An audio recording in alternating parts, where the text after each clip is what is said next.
Hello mga kaibigan, ako si Mia. Ngayon na flu season, pag-usapan natin kung ano ang dapat gawin kapag hindi magandang iyong pakiramdam. Maaari iyan ay isang kaso ng flu. Mia, parang masakit nga katawan ko.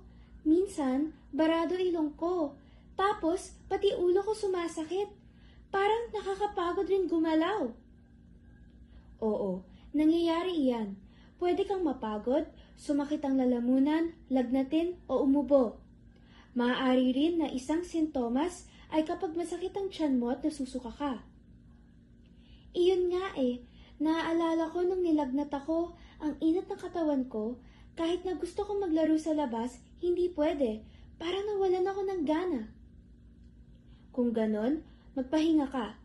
Humiga ka, matulog ka ng maigi at uminom ng maraming tubig para hindi ka mauhaw. Sige, hindi muna ako maglalaro sa labas para hindi lalong papagurin ang katawan ko. Paano naman kapag umuubo at sinisipon ako? Kuha ka ng tissue o gamitin ang iyong siko para natatakpan ang iyong bibig. Ito rin ay para hindi mahawaan ng ibang tao.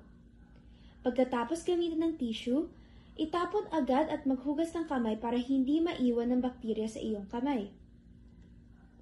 Salamat, Mia! Paano ko sasabihin kay mama o papa na masama pakiramdam ko? Kung hindi mo alam kung paano sasabihin, isipin mo muna kung ano ang nararamdaman ng katawan mo. Mainit pa? May parte ba na nangangati? May namumula o may namamaga ba? Pwede mong ipakita o ituro kung saan masakit para mas maintindihan ka nila. Gamitin ang malinaw na salita at ituro kung saan masakit. Pwede mong sabihin, Ma, masakit dito. Pa, makita dito. Pagod po yung katawan ko. Take care of your body and help others stay healthy too. Remember, hinga, pahinga, at alaga ang mahalaga. Lakas ng upo, ilong na barado, sakit ng katawan, pati lalamunan. Magpahinga, magpahinga, magtubig ka na. Magpahinga, magpahinga, higa ka na muna.